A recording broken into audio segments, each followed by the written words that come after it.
Alright, what I'd like to just kind of spend just a couple minutes while you guys write down those notes is just talk to you a little bit about responsibility, as obviously that's our character trait for this month. And there's a lot of things that kind of come with responsibility, but there's one main important thing that I really want to hit on.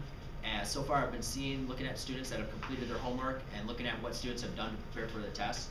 I gave you guys a personal example of me being responsible for my test and not preparing for that test and how I did.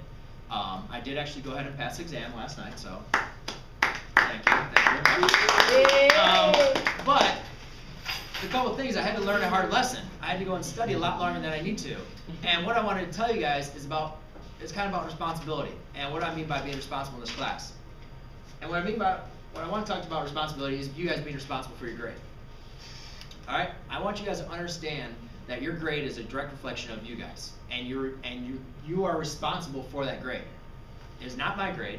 I'm not responsible for giving you that grade, every single day. You guys are responsible for keeping up that grade and knowing exactly what you have. You're also responsible for turning in all the work and having all your notes. I'm not responsible for making sure you have notes if you missed a day, giving you all those notes. You guys got to be able to hold the responsibility for knowing, hey, Mr. McClellan, I was out for a week. What were the notes that you took, or what information was missed? Yes, I'm responsible for having that information, and I do have it provided access for you, but you guys got to be responsible enough to come and get that information. If you miss a week and you don't understand how to do something, you are responsible for understanding that information. That means you need to come in before or after school and get that information. If you miss a test, you are responsible for making up that test.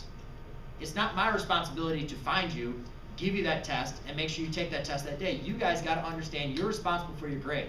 If you do poorly on a test, or you do poorly on a quiz, or you do poorly on homework, it's not my fault. It's not your parents' fault. It's not the book's fault. It's your fault. You guys need to make sure you take responsibility for your actions. I have a big influence on how well you do. Your parents have a big influence on how you do.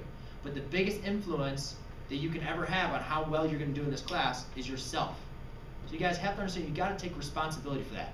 If you're not doing the work that I assign, and you're not coming in for your extra help that's out there, then you're not doing everything that's needed for you to do well in this class.